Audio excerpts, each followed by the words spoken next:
Pemirsa, pasangan Gibran Raka Buming Raka dan Teguh Prakosa memilih berkampanye online dengan kotak virtual. Sementara pasangan Bajo memilih datang ke rumah warga untuk satu persatu untuk menyerap aspirasi.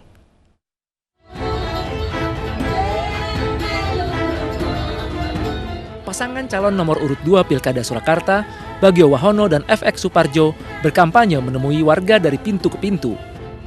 Bersama tim pemenangan, Bajo datang ke rumah-rumah warga untuk menyapa dan menyerap aspirasi.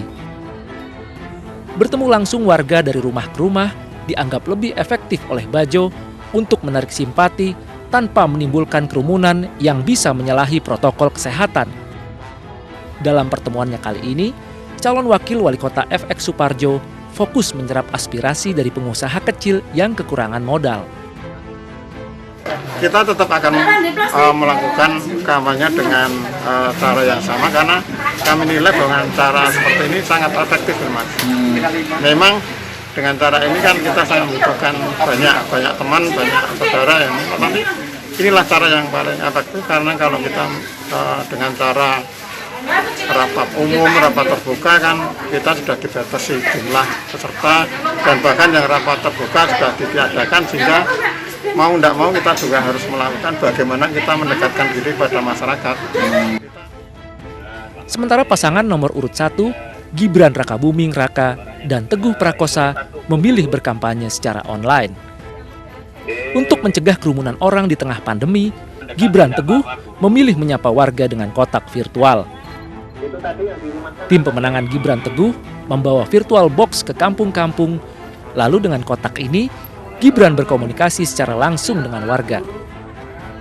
Berdialog secara telekonferensi dianggap pasangan nomor urut 1 sebagai cara yang efektif menyerap aspirasi tanpa melanggar protokol kesehatan.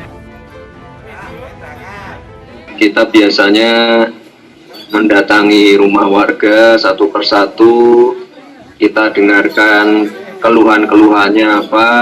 Nanti di sana ada tim yang sudah mencatat atau biasanya memfoto KTP agar bisa langsung di follow up.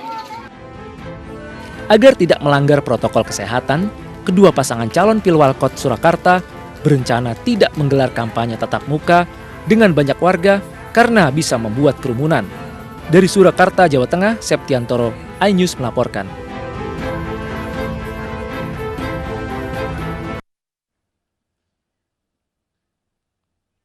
Organisasi masyarakat bernama Jari 98 diduga memberikan uang kepada masyarakat saat masa kampanye Pilkada Tangerang Selatan untuk mendukung salah satu pasangan calon.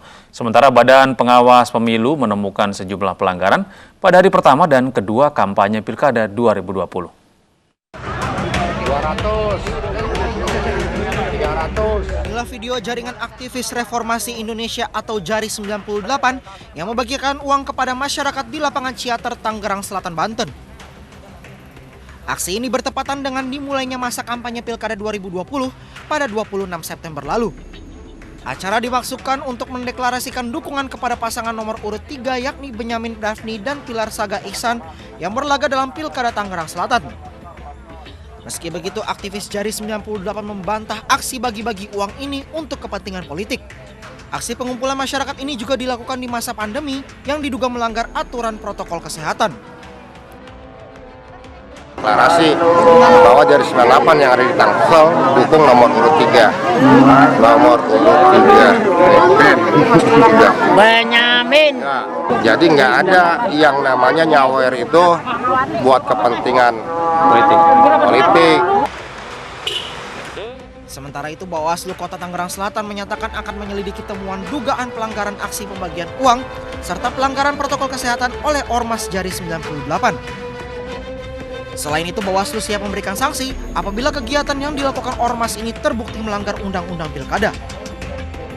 Mungkin baru kita pelajari nanti. Yang jelas dari YouTube tersebut kita melihat ada dugaan pelanggaran terhadap Undang-Undang Pilkada nomor 10 tahun 2016 pasal 187A. Dari Tangerang Selatan, Banten, tim liputan iNews melaporkan. beberapa temuan, misalnya ada sekitar 20 daerah yang pasangan calon tidak mempunyai STTP, karena prosedur STTP juga ada prosedur yang harus dilalui. Kemudian ada 8 kegiatan yang dilakukan oleh tim kampanye itu melanggar protokol COVID-19. Misalnya di daerah Tanjung Jabung Barat, kemudian Sungai Penuh, kemudian juga Bandung. Beralih ke informasi lain, pemirsa, demi meringankan beban warga terdampak pandemi COVID-19, bantuan terus berdatangan dari berbagai elemen masyarakat. Ya, termasuk bantuan diberikan kepada warga pesisir pantai Muara Gembong di Kabupaten Bekasi, Jawa Barat.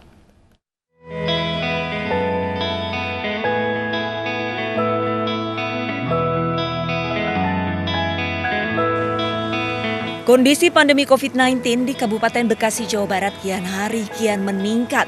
Roda perekonomian warga di pesisir pantai Muara Gembong, Kabupaten Bekasi, Jawa Barat kian terpuruk.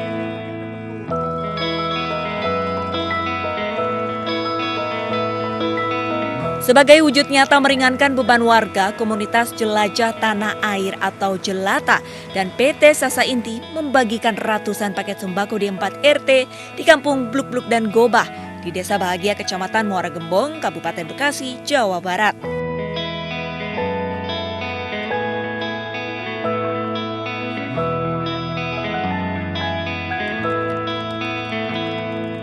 Dua bulan lalu, komunitas Jelata mensurvei ke lokasi dan mendapati kondisi warga yang mayoritas nelayan ini terpuruk akibat pandemi.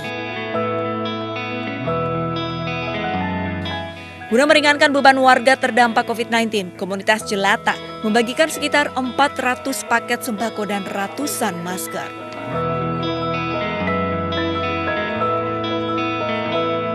Kami survei ke daerah sini, Muara Gembong, yang mana kami mendapatkan informasi bahwa daerah sini banyak sekali penduduk yang ekonominya sangat rendah dan patut dibantu. Jadi kami survei ke sini apakah benar atau tidak, dan kami ketemu dengan Pak Sekdes di sini dan kami berdiskusi dan rupanya emang perlu dibantu. Walaupun akses ke Desa Pantai Bahagia sulit hingga pendistribusian paket sembako harus menggunakan perahu, tetapi bantuan dapat disalurkan dengan baik. Warga Pantai Bahagia pun merasa terbantu dengan paket sembako di tengah pandemi COVID-19 ini. Saat ini kan kita sedang berada di tengah kondisi pandemi corona, di mana penghasilan masyarakat itu sangat tidak menentu karena penghasilan kami adalah ikan dan udang yang supply-nya itu adalah 90% ke ibu kota Jakarta, dan saat ini ibu kota Jakarta sedang melakukan PSBB penuh. Selama masa pandemi, warga mengaku belum pernah mendapatkan bantuan dari pemerintah Kabupaten Bekasi. Warga pun berharap agar wabah COVID-19 segera berakhir dan aktivitas warga kembali normal. Dari Bekasi, Jawa Barat, Rahmat Hidayat, iNews melaporkan.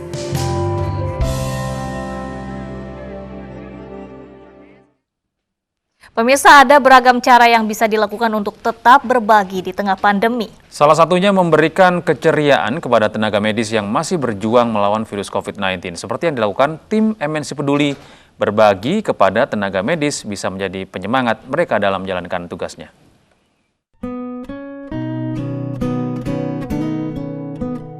Perjuangan tenaga medis dalam melawan pandemi COVID-19 masih sangat panjang.